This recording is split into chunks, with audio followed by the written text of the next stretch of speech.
ஒரு நல்ல விஷயத்த நமக்கு யாராவது ஒரு 1000 ரூபாய்க்கு நல்ல விஷயத்த செஞ்சோம்னு சொன்னால் அந்த நல்ல விஷயத்தை வாங்கிக்கிட்டு நாங்கள் சும்மா இருந்துடுறோம். அதே மனுஷன் நம்ம கிட்ட இருந்து ஒரு 1000 ரூபாய் வாங்கிட்டு நமக்கு இன்னைக்கு நாளைக்கு சொல்லிட்டு இருந்தோம்னா அதை போயிட்டு 5 பேர்கிட்ட சொல்றோம். 5 பேர்கிட்ட சொல்றோம். இதே மாதிரி தான் சரியா, நல்ல விஷயங்கள் மங்கி போகின்றன, கெட்ட விஷயங்கள் காட்டுத்தீ போல பரவுகிறது. காட்டுத்தீ போல் பரவுகிறது. இப்போ உதாரணமா என்னைய பத்தி ஒருத்தன் பேசுறான், சரியா, பேசிட்டு போட்டோம். அவன் 2 பேர்கிட்ட சொல்லுவான். அந்த 2 4 ஆகும், 4 8 ஆகும், 8 10 ஆகும், 10 12 ஆகும், 12 14 ஆகும். இப்படியே போய்கிட்டே இருக்கும். இப்போ நான் யார்கிட்ட போயிட்டு விளக்கம் கொடுப்பேன்? இந்த பேசுறான் அவங்கிட்டயா, இல்லை இந்த 16 பேர்கிட்டயா? இல்லை இந்த 16 பேர்கிட்ட சொல்றதுக்கு எனக்கு டைம் இருக்கா? இந்த 2 பேரா மாற போகல அவங்களோட கணக்குல இருந்து சரியா 2 போட்டு தான் பேசியிருப்பாங்க. ஸோ பெட்டர் லீவ் தம், பேசிட்டு போட்டோம். சுத்தி வளைச்சு என்னைக்காவது ஒரு நாள் வந்தோம் நம்மகிட்டயே வரும் அந்த விஷயம். அப்போ நாங்கள் விளக்கம் கொடுத்தோம்னு சொன்னா நம்ம கிட்ட வந்து சொன்னவன் போயிட்டு முதல்ல சொன்னான் பாருங்க, அவனை பிடிச்சி அடிப்பான். சமீபத்தில் நம்ம சீமான் ஒரு பேட்டி கொடுத்துருக்காரு. அந்த பேட்டியை பார்த்தேன் நான். அவர் விஜயை எதிர்க்க வரலையாம். 15 வருஷமா கட்சியை வளர்த்து சரியா 8% வெண்டு வந்ததுக்கு பிறகுதான் டிவிக்கே வந்துச்சாம். அதுக்கு பிறகுதான் நாங்க களத்திலேயே வந்தோம். அவர் டிவிக்கே எதிர்க்க வரலையாம். அப்ப என்ன மயிருக்குடா சைமன் செபாஸ்டின், என்ன மயிர் பிடுங்கிறதுக்குடா நீ? மயிருன்றது கெட்ட வார்த்தை இல்லை, சரியா? அது அவன் தான் சொன்னான். ஏன்னா மயிருக்குடா விக்கிரவாண்டி இதுல முதல் மாநாடு நடந்து முடிஞ்சதுக்கு பிறகு தற்கூரி அணில் ரைட்டுக்கு போ லெப்டுக்கு போ நடுவில் போனா லாரி வந்து அடிச்சு செத்து போவேன்னு சொன்ன. அன்னைக்கு ஆரம்பிச்சது இன்னைக்கு வரைக்கும் நீ பேசிக்கிட்டு தானே இருக்க.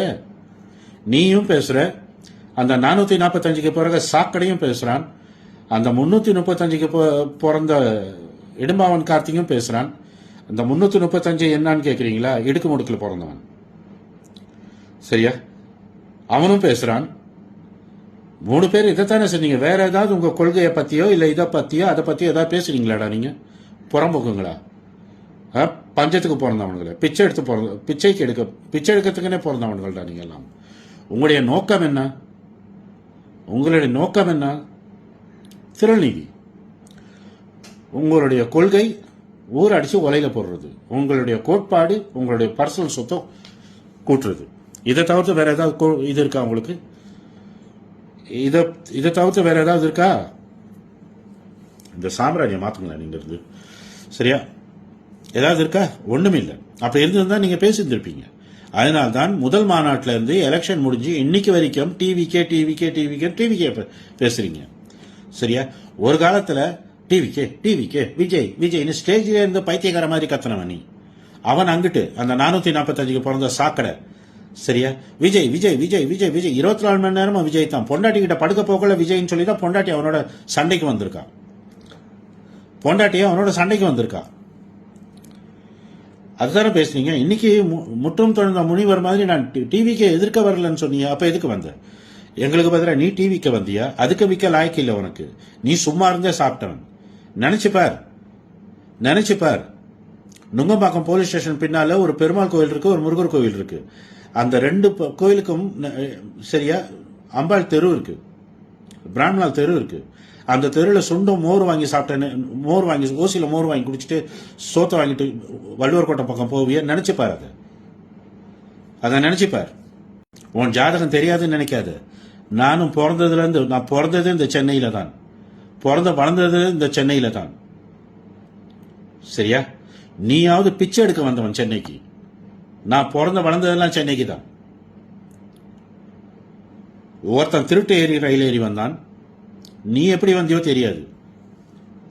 அதான் ஊரெல்லாம் கதையில சொல்லுது, கதையா சொல்லுது. நீ கோமாளிக்கு பார்க்க கேடு கட்டவன். ஒரு பொம்பளைய பார்த்தனா ஒரு பொம்பளையா பார்க்க மாட்டான். அவளை காம உணர்ச்சியோட பார்க்கறவன் தான் அந்த சைமன் செபாஸ்டியன்ற சைக்கோ. லயலாமணி பேசுறத பத்தி பேசுறான். நீங்க பேசுற மாதிரி கேவலமாவடா பேசியிருக்கான் லயலாமணி. நீங்க எவ்வளவு கேவலமா பேசியிருக்கீங்க? அந்த அளவுக்கு லயலாமணி பேசல. இன்னைக்கு லயலாமணியை பேசுறத பற்றி சாக்கடை அந்த 445க்கு போறதான் பேசுறான். அவனுக்கு அந்த பதவியா? உன் மயிருக்களுக்கு என்னடா? அந்த அமைச்சர் என்னத்துக்கு, இந்த அமைச்சர் என்னத்துக்கு? நீ தற்குறி சொன்ன, அணில் சொன்ன. அதை கேட்டு சரியா அந்த பிள்ளைங்க மட்டும் இல்லை, அந்த பிள்ளைங்களை பெற்றவங்களும் நம்ம புள்ள படிச்சுட்டு ஐடியில் வேலை செய்கிறான், அதை போயிட்டு இவன் அணிலும் தற்குறியும் சொல்றான்னு பெற்றவங்களும் மன வருத்தப்பட்டாங்க. அதனால தான் உங்களுக்கு சூப்பராக வச்சாங்க ஆப்பு, டெபாசிட் இல்லாம. இன்னும் திருந்த மாட்டீங்களா? அந்த திமுக காரனாவது ஒரு கமிட்டியை போட்டு தான் தோற்றதுக்குரிய காரணத்தை தேடினான், ரிசர்ச் பண்ணான். நாம் தமிழர் கட்சி என்ன பண்ணுச்சு? பாவண்டா, விட்டுடுங்க. இந்த புலம்பெயர்ந்த தமிழர்கள் உங்களுக்கு திறநிதி கொடுக்குறாங்களே, அவங்கள விட்டுடுங்க. பாவம் அவங்க. இன்னும் எவ்வளவு சொல்லணுவீங்க அவங்கள? நாசமா போன சீமானும் சாக்கடையும். அன்னைக்கு ஒரு இதை பார்த்தா அவன் நகை போட்டிருக்கிறதுலாம் எனக்கு பேர் இல்லை, அவனை சுத்தி வெள்ளக்காரிங்களா இருக்காங்க. இது ஒரு அரசியல்வாதி, இந்த மைனா ஒரு அரசியல்வாதி. அவன் டிவிகேவை பத்தி பேசுறான். உனக்கு என்ன தகுதி இருக்குடா டிவிகேவை பத்தி பேசுறதுக்கு? என்ன தகுதி இருக்கு? ஒரே ஒரு தகுதியை சொல்லு. இல்லடா அப்படி விடு, தமிழக மக்கள் உனக்கு ஏன் ஓட்டு போடணும், அதுக்கு ஒரு தகுதியை சொல்லிட்டா. பிராமணர் கட்டப்பாறையை வைத்து திராவிடத்தை தகைப்பேன் என்ன இன்னைக்கு திமுக காரண்ட கால நக்கிட்டு அவன் மூத்திரத்தை குடிச்சிட்டு இருக்கிற ஒரு கேவலமான பொறவிடா நீ. எங்க போச்சு உண்ட தமிழ் சித்தாந்தம்? எங்க போச்சு உண்ட கோட்பாடு? நான் பிரபாகரனின் பிள்ளை, எங்க போச்சு அந்த பிரபாகரன் பிள்ளையோட வீரம்? எவன் கால நக்கிட்டு இருக்க இன்னைக்கு நீ? இவங்கிட்ட காசு வாங்கினா அவங்கிட்ட சேர்ந்து பேசுனா, இவங்கிட்ட காசு வாங்கினா இவங்கிட்ட காசு வாங்கினா அவங்கிட்ட பேசுனா இவங்கிட்ட. நீ நிறம் மாறி போடுற பச்சோந்தி தானடா நீ. நீ ஒரு பச்சோந்தி நாய் தானே நீ. அதை விட்டா அவனுக்கு ஒரு வேலை இருக்கா? எங்க ஈரப்பசம் இருக்கோ அங்க நிக்கிறவன் நீ. இன்னைக்கு நீ அதிமுகவை எதிர்க்குன்னு சொன்னீங்க, இளம் மலர்ந்தால் ஈழம் மலரும் சொல்லி என்ன மயிருகடா சொன்ன நீ? என்ன மயிருகடா சொன்ன நீ? இன்னைக்கு ஒரு கருத்தை சொல்லுவ, உன்னை ஃபாலோ பண்றவங்க உன்னை பின்தொடர்றவங்க அதுக்கு ஆதரிக்கணும். மயிரா நீ நாளைக்கு போயிட்டு குடிச்சிட்டு நீ குடிச்சது தெளிவானதுக்கு போற இன்னொரு கருத்தை சொல்லுவேன், அதுக்கும் நாங்க ஆதரிக்கணும். உன்னைய மாதிரி முட்டாளா நாங்களும் இருக்கணும், உன் கட்சியில இருக்கிறவனும் இருக்கணும். அப்படியா? போடா புறம்போக்கு புறம்போக்கு. டிவிக்கு இதை பத்தி பேசுறதுக்கு உனக்கு துப்பே இல்லை, எந்த இதே கிடையாது உனக்கு. சரியா? போயிட்டு அந்த திமுக காரண்ட காலையே நக்கி நக்கி இருங்க. அதுக்கே அங்கே போயிட்டு நக்கி நக்கி இருங்க. அவங்க தான் லாய்க்கு உங்களுக்கு. வந்துட்டான். நான் டிவிகேவை எதிர்க்க கட்சி தொடங்கல. 15 வருஷம் பிடிக்கிட்டாரு, ஒரு 15 வருஷம் தமிழ்நாட்டுக்கு. அட்லீஸ்ட் ஒரு மழை வெள்ளத்துக்கு இந்த நாம் தமிழர் கட்சின்றது ஏதாவது செஞ்சிருக்கடா? ஏதாவது செஞ்சிருக்கீங்களா? சரி, நீ காசால செய்ய வேண்டாம், காசால செய்ய வேண்டாம். ரோட்ல இறங்கி சென்னை மக்களுக்கு தண்ணியில இதுல வெள்ளத்துல தவிக்க போக்குள்ள நீங்க இறங்கி வேலை செஞ்சீங்களாடா? நாங்க செஞ்சோம். அப்போ டிவிக்கு இல்ல, டிவிக்கு வரணும்னு நினைக்கல, நாங்க செஞ்சோம். வெளியூர்ல இருந்து போயிட்டு செஞ்சோம். இன்னைக்கு கேள்வி கேட்க தெரியுது இல்ல, டிவிக்கோட கொள்கை என்ன, கோட்பாடு என்னன்னு சொல்லி.